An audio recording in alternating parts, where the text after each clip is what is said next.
자, 화요일마다 우리 글로벌 라이브를 빛내주시는 분이죠. 화요일의 남자 화남 양승범 팀장님 나오셨습니다. 어서 오세요. 안녕하세요. 네. 화요일의 남자 화남 양승범입니다. 아유, 갈수록 더 우렁차지시는 것 같아요. 좀 부드럽게 해야 되는데. 아니요, 좋아요. 아주 좋습니다. 그리고 화요일마다 화기애애해요. 다행입니다. 뭔가 좀 보시는 분들 기분을 업 시켜드리는 게 또 네. 다른 목적 중에 하나인데 잘 방향이 진행되고 있다고 생각하니까 네. 기분은 좋습니다. 뭐 처음에 의도대로? 나오셨을 때 막 성대모사하고 그때 다 털어넣습니다. 지금 없습니다 이제. 미천 드러났어요. 자, 좋습니다. 시장 움직임부터 한번 보도록 하죠. 예, 전일 7월 이제 마지막 장이 열렸는데요. 뭐 7월 내내 말씀드리고 6월 내내 말씀드린 것처럼 전일 시장도 모두 3대 지수 모두 상승해서 마감했습니다. 네. 좀 특징은 장중 내내 좀 보합권에 맴돌다가 월말이다 보니까 윈도우 드레싱 물량으로 추정이 되는데 막판에 바짝 들어올리면서 시장이 마감했는데요. 네.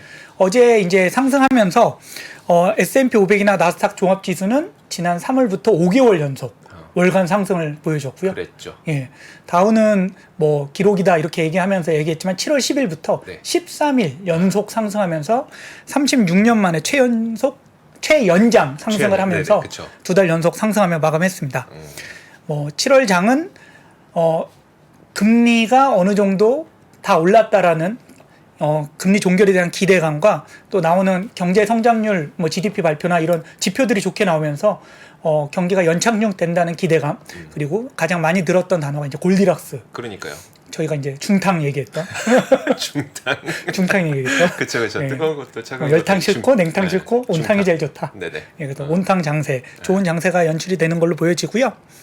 뭐 금리랑 경기인데 금리는 뭐 8월 24일부터 열리는 이제 잭슨홀 미팅에서 추가적으로 확인은 해봐야겠지만 네. 좀 매파적인 성향의 언급들이 단어들이 조금 줄어들지 않겠나 이렇게 보여지고 있고요.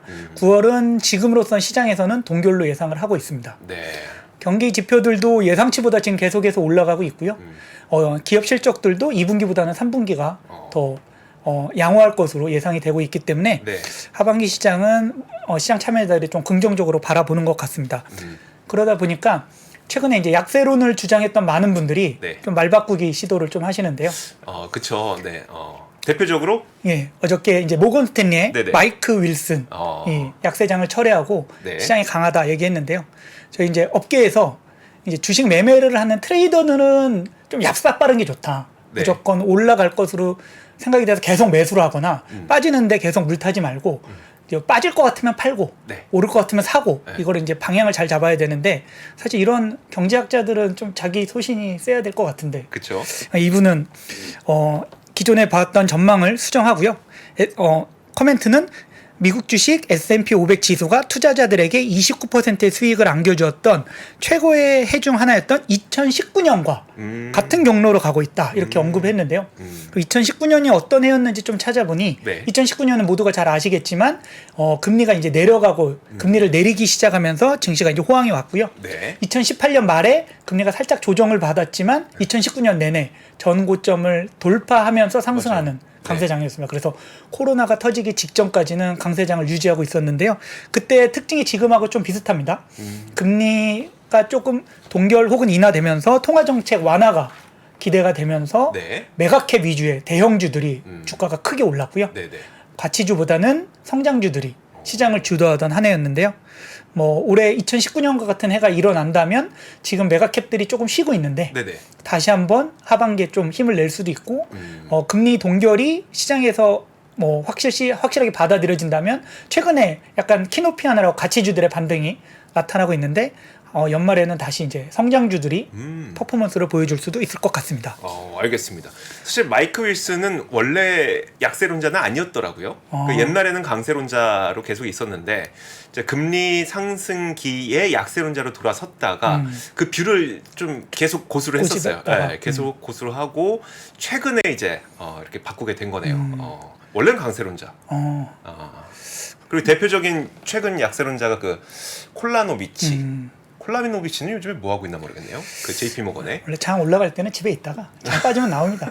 우리나라도 마찬가지예요. 아니 그분도 사실 반인반신이라는 별명이 있을 정도로 시장 잘 맞힌다 그랬었는데 그 약세장에서 조금 이제 좀 잘 안 맞긴 했었죠. 그래서 보통 약세론자들을 저희 이제 업계에서 이제 필드에 있는 사람들은 이제 네네. 고장난 시계 얘기하거든요. 그렇죠. 빠진다고 얘기하다 보면 5년에 한 번은 맞춥니다. 그쵸. 크게 맞춥니다. 대표적인 인물들 좀 있죠. 예. 그리고 어제 시티그룹도 목표치를 대거 상향했는데요. 네. 올해 연말 목표치를 4,000에서 4,600포인트로 S&P 500을 상향했고 내년은 5,000포인트까지 올라갈 거다라고 시티그룹도 좀 목표치를 상향했는데요. 지금 말씀하셨던 것처럼 약세론자들이 자취를 감추고 네. 심지어 이제 약세론자들이 강세론으로 바꾼 분들이 이제 다시 TV에 나오기 시작하는데 이게 사실 누구는 오르고 누구는 내린다 네네. 할 때 이제 야금야금 오르는 건데 네. 진짜 오릅니다. 할 때 조심해야 되거든요. 다들 오른다 할 때. 네. 저 이구동성 오른다고 해서 사실 살짝 찜찜하기는 한데 네네. 지표들이나 방향은 여전히 하반기 강세장을 나타내고 있는 것 같습니다. 네. 예. 그래서 최근에 주가가 많이 오르기는 했는데요. 어제 이제 월스트리트 저널에서 리스크 프리미엄이 1%대까지 떨어졌다. 네. 이런 기사가 나왔는데요. 이제 리스크 프리미엄은 주식에 투자하는 것이 채권에 투자하는 것보다 얼마만큼의 더 프리미엄이 있나, 있나인데 이게 1%포인트라는 거는 지금 S&P 500의 퍼가 대략 뭐 19.8배, 뭐 19.5배 이 정도인데 20배라고 치면 네. 20배의 역수가 0.05니까 네네. 5% 수준이거든요. 그렇다면 지금부터 S&P 500에 투자하면 네. 5%에 1년 동안 5%의 안정적인 수익이 날 수 있다고 보면 지금 미국 채권 수익률이 약 4%니까 네네. 예, 이 채권에 투자하면 4%, 네. 주식에 투자하면 약 5%니까 주식의 매력도가 1%까지 줄어들었다라는 네네. 기사인데요. 이렇게 이제 리스크 프리미엄이 줄어드는 이유는 주가가 올라가는 거, 주가는 이익 곱하기 PER의 배수의 곱인데 최근에 주가가 올라가는 속도에 비해서 EPS 상승률이 따라가지 못하니까 네네. 퍼만 올라가는 효과가 나타나고 있는 건데요. 그러면 리스크 프리미엄이 이렇게 낮아졌다는 거는 지금은 주식 투자에도 채권에서 그 수익을 얻는 것보다 아주 큰 이익은 없을 수도 있다는 의미예요. 그렇죠. 지금 수준에서는 그런데 이거에 또 착시 효과가 네네. 말씀드렸던 것처럼 3분기부터는 기업 이익이 또 대거 상향되고 있는데 다시 EPS가 늘어나게 되면 네네. 주가가 가만히 있더라도 또 PER이 줄어드는 효과가 나타납니다. 그쵸. 그렇게 되면 또 리스크 프리미엄 늘어나니까 네네. 사실 지금 수준에서는 기업 이익 증가보다 주가가 좀 빠르게 올라왔다. 그래서 좀 매력도가 덜 하니까 이것도 어느 정도 감안하라는 얘기지 이게 이제 유지가 되면서 채권보다 주식이 별거는 없다라는 네네. 거는 아니기 때문에 이건 언제든지 변화할 수 있는 얘기이긴 합니다. 다만 앞부분에 이제 강세에 관련된 얘기를 몇 가지 드렸기 때문에 네네. 좀 조심스러운 얘기를 이제 좀 몇 가지 드리려고 요 기사를 하나 가져왔습니다. 알겠습니다. 그렇구나. 미국 시장에 리스크 프리미엄이 1.1%포인트를 기록했는데 저는 리스크 프리미엄, 그러니까 리스크라는 단어가 들어가고 이게 숫자가 나오면 이 숫자가 높아지면 높아질수록 뭔가 위험해지는 느낌이에요. 근데 이거는 오히려 그게 아니라 리스크 프리미엄이라고 하는 건 위험 자산에 투자했을 때 추가로 얻을 수 있는 수익을 의미하는 거니까 그렇죠. 리스크 프리미엄이 높아지면 높아질수록 위험 자산에 투자하는 게 더 나은 거네요. 그렇죠. 근데 그게 지금 많이 줄어들었다는 거. 정리를 너무 잘해주셔서 감사합니다. 아닙니다. 기자가 이 정도는 해야죠. 제가 여기 앉아서 뭐 역시 이 기자님. 네. 나가자 싸우자 이 기자. 간단하게 한번 하고 가겠습니다. 네. 예. 그리고 어제 이제 7월 SLOOS라고 해서 시니어 론 오피서 오피니언 서베이 분기 한 번씩 연준해서 대출 관련된 담당자들의 이제 설문조사를 통해서 대출 시장에 대한 그 시장 상황을 나타내주는 지수가 발표됐는데요. 이 표를 잠깐 보시면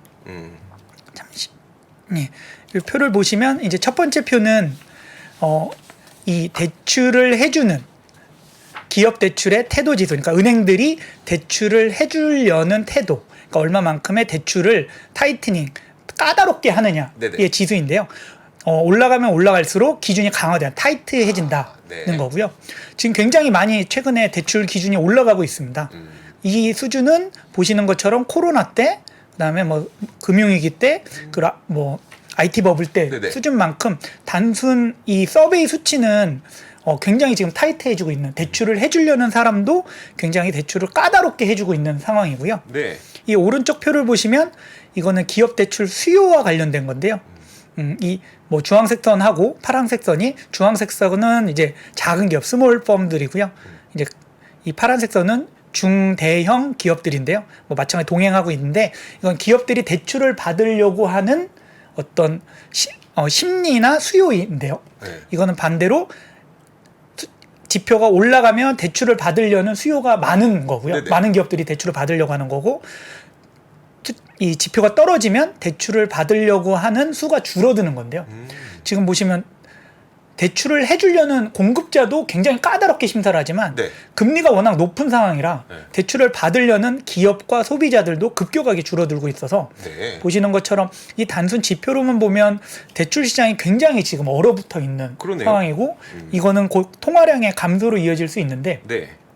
단순히 이 두 지표, 심리 지표만 가지고 대출 시장이 로 인한 통화량 감소가 경기 침체로 이어지는 것은 아닙니다. 네네. 다만 이제 어찌됐든 통화량이 늘어나면 더 좋기는 한데 네네. 지금 미국 시장의 경기를 이끌고 있는 거는 사실 고물가와 또 높은 인건비로 인한 소비가 잘 네. 이루어지고 있는 건데요. 그러니까 이제 고용이 잘 되고 고용이 잘 되다 보니까 소득이 좋고 네. 소득이 좋다 보니까 소비를 잘하고 그러다 보니까 기업 실적이 예상보다 좋아지고 또 투자하고. 그렇게 해서 다시 네. 또 고용을 하고 이런 선순환이 되고 있는 네. 과정이다 보니까 단순히 대출 시장만으로 연말에 뭐 경기가 침체 온다 볼 수는 없지만 그래도 대출 시장이 좀 점차 까다로워지고 있고 뭐 좀 타이트해진다는 것 정도로 감안하시면 될 것 같습니다. 네, 알겠습니다. 이런 와중에 저도 어제 방송에서 얘기하긴 했는데 기름값이 계속 올라요. 예. 그러니까 저 휘발유 넣으러 갔다가도 생각보다 꽤 많이 올랐네. 그러니까 7월 한 달 동안 올랐더라고요.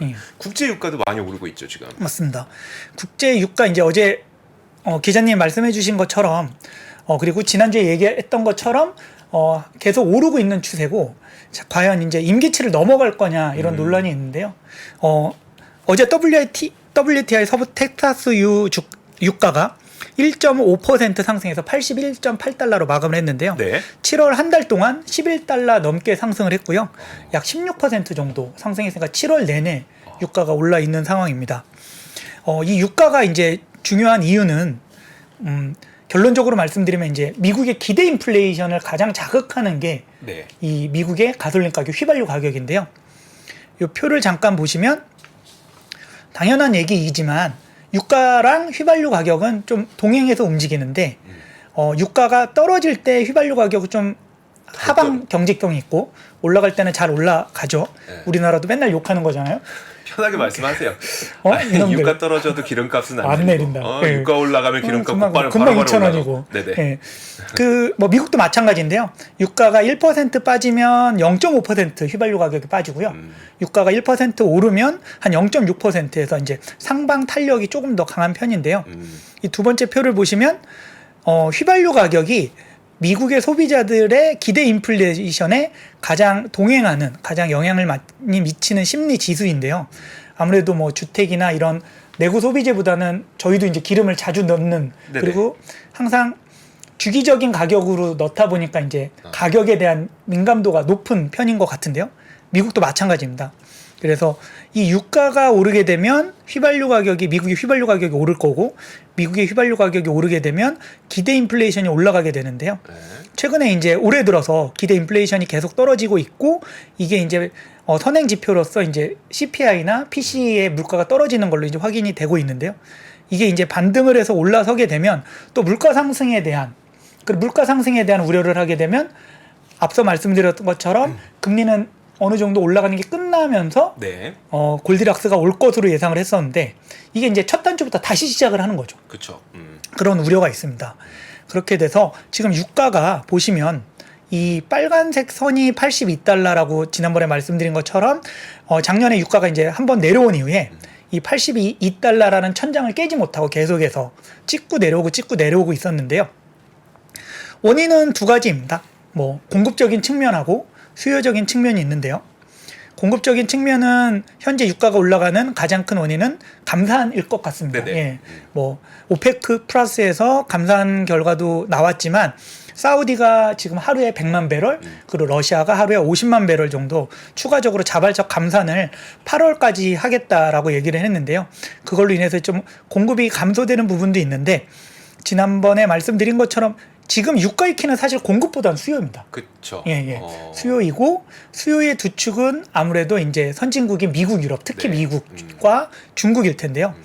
7월에 말씀드린 것처럼 물가가 어느 정도 잡히고 네. 경기 지표가 좋다 보니까 하반기에 미국이 연착륙 혹은 뭐 노랜딩이라는 단어가 다시 나오면서 미국의 경기가 좋아질 것으로 예상이 되고 있고 그에 따라서 휘발유 좀 소비가 있었는데 네. 예, 미국의 드라이빙 시즌이 또 맞물리다 보니까 5월부터 8월까지 드라이빙 시즌이 좀 맞물리다 보니까 휘발유 재고가 좀 줄어드는 부분도 좀 있습니다. 그런 것들이 좀 심리적으로 자극을 좀 미쳤고요.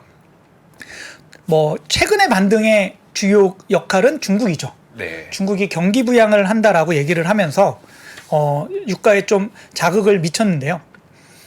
사실 두 부분에서 이제 공급적인 측면은 어차피 이제 감산은 유가가 올라가게 되면 감산을 하려는 니즈는 많이 줄어들 수밖에 없을 것 같고요. 이제 네. 적정 가격이 왔기 때문에. 그래서 사실 감산 부분, 공급적인 부분은 유가가 올라가면서 당연히 풀릴 수 있는 거고 수요적인 부분을 봐야 되는데 우선 가장 최근에 민감하게 자극을 했던 중국의 경기 부양은 네. 뭐 시장에서도 계속 얘기가 되지만 우선 현재 구체적인 안도 없을 뿐더러 지금 중국의 경기 체력이 워낙 낮아 있어서 네. 경기 부양에 대한 효과도 크지 않을 거다. 그래서 아마 심리적으로 선행해서 좀 유가가 올라갔을 가능성이 있다라고 생각을 하고요. 이 중국의 수요로 인한 유가 상승은 사실 추가적인 상승 동력으로 작용하지는 않을 것 같다. 이렇게 생각은 됩니다. 그래서 이제 어느 정도 꽤 많이 올라온 것 같다는 이야기인 거네요. 예.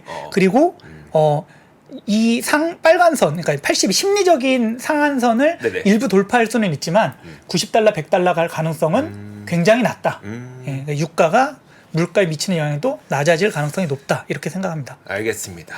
자, 다만 우리는 이제 걱정이 그거죠. 우리나라에서도 그 8월 1일부로 유류세 인하가 맞습니다. 종료가 되는데 물론 이거 더 연장할지 안 할지 모르겠어요. 예.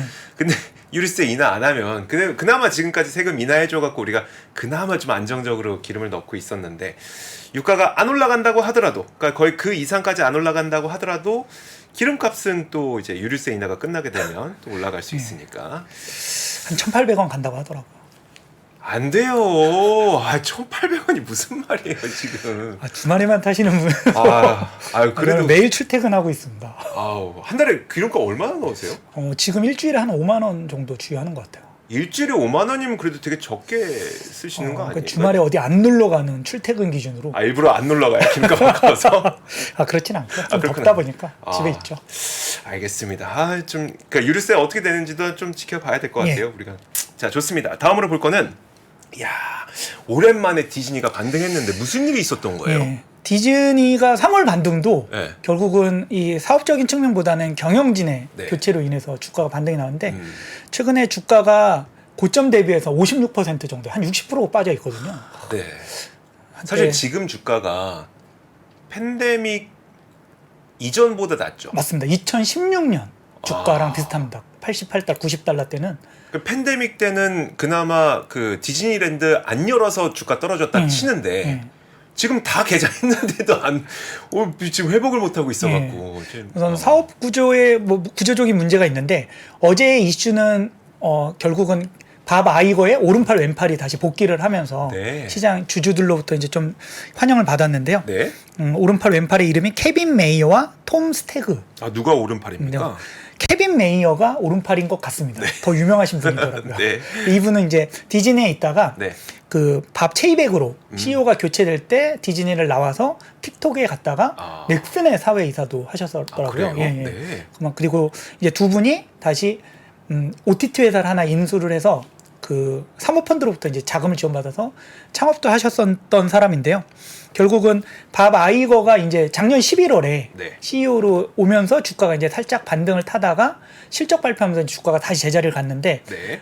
기존에 밥 아이거가 2년을 연장하면서 2년 계약을 하면서 2014년 11월까지였는데 이 부분이 이제 2년 더 연장이 되고 2026년까지 네. 이제 최고 경영자를 하면서 자기가 예전에 그 디즈니의 붐을 이끌었던 그쵸. 시대에 네. 오른팔 왼팔을 다시 고문으로 네네. 불러도 같이 이제 일을 하게 되었습니다. 이 두 분의 과거에 돌아왔던 소식이 이제 주주들로부터 환영을 받았는데요. 이 두 분이 해야 될 일은 네. 지금 구조적으로 디즈니의 주가가 빠지는 이유는 결국은 말씀하셨던 그 파크보다는 네네. 오프라인보다는 온라인의 문제인데 OTT 때문인 거죠, 그렇죠. 지금? OTT와 현재 캐시카우를 하고 있는 네트워크. 네네. 그러니까 이제 케이블이나 TV에서 방영을 하면서 받는 것과 그리고 새로 열리는 OTT 시장인데 이 케이블 시장, TV 시장은 이제 당연히 지금 계속해서 줄어들고 있는 상황이고요. 네. 영업이익률 가장 좋은데 이 부분을 어떻게 이제 돌파해 나갈 거냐. 그리고 주가가 빠졌던 가장 큰 원인도 말씀하셨던 거죠. OTT의 매출이나 이익은 예상치를 조금씩 넘어서고는 있는데 아직 네. 적자이긴 하지만 네. 가입자 수가 빠지는 게 문제거든요. 예. 그리고 실질적으로 디즈니 플러스에 볼만한 게 없습니다. 저도 이제 보면 카지노 이해 끊었는데 네. 그래서 넷플릭스가 요즘에 다시 이제 채널 면에서는 훨씬 앞장서고는 있고요. 네. 다만 디즈니가 그 두 가지적인 측면에서 좀 이제 돌파구를 찾으려고 하는데 하나는 넷플릭스도 하고 있는 광고를 보면 요금을 다운시켜주는 그 광고 요금제인데요. 이 부분으로 이제 조금 수익성을 좀 개선을 해야 되는 게 첫 번째 과제인데요. 네. 예. 말씀하셨던 DTC, 그러니까 이제 그 OTT와 관련된 시장에서 현재 적자가 계속되고 있고, 수익은 늘어야 되고, 우선은 뭐 감원이나 그리고 대작의 출시가 없다는 거, 이제 카지노 때 너무 많은 돈을 썼다가 적자를 크게 봐서 네, 네. 그 이후에 이제 대작이 없는 것도 단점이긴 하지만 그만큼 비용이 줄어들고 있거든요. 네네. 카지노도 적자였대요. 예. 그래서 이 가입자 수를 늘리면 수익은 늘면서 비용을 줄이는 거를 꾸준히 밥 아이거가 하고 있고 네네. OTT 부분은 2025년이 돼야 흑자 전환할 것으로 예상이 되기 때문에 지금부터 내년까지는 계속 적자를 유지할 것으로 보여집니다. 다만 말씀드린 광고 요금제를 출시하면서 네네. 이제 ARPU라고 하는데 요금제 서비스 가입자당 평균 수익이라고 하더라고요. 이제 Average Revenue per User인데 이게 이제 광고 요금제를 출시하고 나서 비싼 돈을 주고 보는 것보다는 저렴한 요금에 광고를 보면서 이 디즈니 플러스를 시청하시는 분들이 늘어나서 네네. 이 부분에 대해서는 좀 마진은 좋아지는데 전체적으로는 아직은 적자이고 그러다 보니까 올해 하반기에 프리미엄 요금제도 가격을 인상할 계획에 있습니다. 가격을 오히려 인상한다고요? 예. 사실 디즈니 플러스를 왜 안 봄? 이라고 물어보면 사실 볼 게 별로 없어서 그렇죠. 안 봄인데 예. 물론 이제 그 영화를 제작하고 드라마를 만들고 이게 시간이 걸리다 보니까 그거 언제까지 기다릴 수 없어서 이 수익성을 개선하는 작업 차원에서 광고를 넣는 요금제를 만드는 것도 이해는 하지만 그냥 한편 투자자 입장에서는 지금 문제는 그게 아닌데라는 생각이 자꾸 들긴 하네요. 그렇죠. 컨텐츠만 좋다면 사실 비싼 돈을 주고도 보는 건데 네네. 그 부분이 좀 취약하고요. 그게 이제 두 번째 뭐 판로이긴 한데 사실 지금 이 디즈니 월드 이 오프라인 파크 매장은 네. 팬덤이 이적 수준까지 매출이 늘어났습니다. 물론 이제 가격이 오른 부분도 있고 네. 이제 미국은 이제 뭐 미국반이 우리나라 이제 완전히 이제 엔더믹이 됐기 때문에 네네. 오프라인에서는 이미 이제 매출을 상회하고 있고요. 문제는 컨텐츠 판매인데 사실 우리도 마찬가지 어벤져스 이후에 네. 디즈니를 제대로 본 적이 없는 것 같습니다. 맞아요. 예. 없어요. 최근에 본 건 이제 가오갤. 가오갤은 볼만하죠. 예, 예, 예. 네. 근데 약간 이게 또 매니아층에 있는 히어로라서 그건 그래요. 예, 이게 대중적이지 않고 인어공주 조금 안 좋았고 네. 하다 보니까 다작을 하는데 대작이 없는 게 아. 지금 가장 디즈니의 문제이고요. 이런 어떤 대작들이 나와서 디즈니 플러스에서만 볼 수 있어야지 디즈니 플러스에 다시 가입을 하게 되는데 그렇죠. 네. 현재 뭐 스타워즈 시리즈나 그다음에 뭐 마블 시리즈에서 대작이 없다 보니까 네네. 디즈니 플러스는 이제 계속해서 악순환이 좀 되고 있는데 뭐 이 부분은 최근에 다행인 거는 뭐 바비 오펜하이머 같은 작품들이 이제 네네. 영화관에서 네. 많은 사람들이 가서 보게 되니까 작품만 잘 나오면 네. 뭐 계속해서 이제 디즈니도 아이언맨을 잇는 뭐 히어로를 찾고 있는데 네. 최근에 뭐 유튜브 같은 거 보면 아이언맨 다시 뭐 부활한다는 얘기까지 나오더라고요. 아, 그래요? 예, 물론 썰이겠지만 네네. 그 정도로 지금 디즈니는 새로운 캐릭터의 발굴이 지금 시급한 상황입니다. 그러니까요. 그러니까 새로운 캐릭터도 중요하고 새로운 그 영화가 그러니까 새로운 IP가 또 나와야 될 것 같기도 하고 그냥 아무것도 모르는 저 같은 입장에서는 아니 마블만 갖고 언제까지 저럴 거야. 그리고 디즈니 과거 이제 그 과거 IP만 갖고 언제까지 뭐 그 우리 뭡니까 라이온 킹 또 피노키오 디즈니 달마시안 그 이거 프린세스들 그쵸. 언제까지 그것만 갖고 할 건가라는 생각도 좀 들고요. 좀 새로운 것도 보고 싶기도 하고 참 여러 가지 약간 답답한 마음이 좀 들긴 합니다. 물론 밥 아이거가 왼팔 오른팔을 들고 왔다니 밥 아이거가 사실 옛날에 그 무너져가는 디즈니를 이렇게 세운 사람 아니겠습니까? 마블 인수하고 픽사 인수하고 하면서 세운 사람 아니겠습니까? 어떤 또 좋은 머리를 쓸지. 주가의 흐름으로 봤을 때 기대감은 지금 많이 낮아져 있는 상황이라 네네. 그런 면에서는 뭐 우선 앞으로의 발전 방향 봐야 되지만 접근 가능성이 있는 타이밍이 아닌가라고도 한켠 생각하고 있습니다. 그러니까요. 그러니까요. 자, 좋습니다.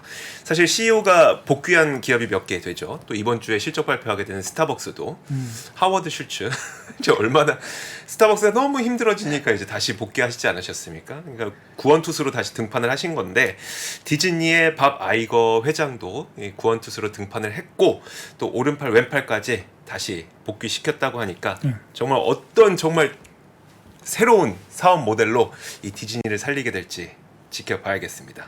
싼 건 싼데 뭔가 팔로가 아직은 뭐 이러다가 저도 정작 이렇게 돈을 내고 영화를 보러 가야 되겠다는 생각이 잘 안 드니까.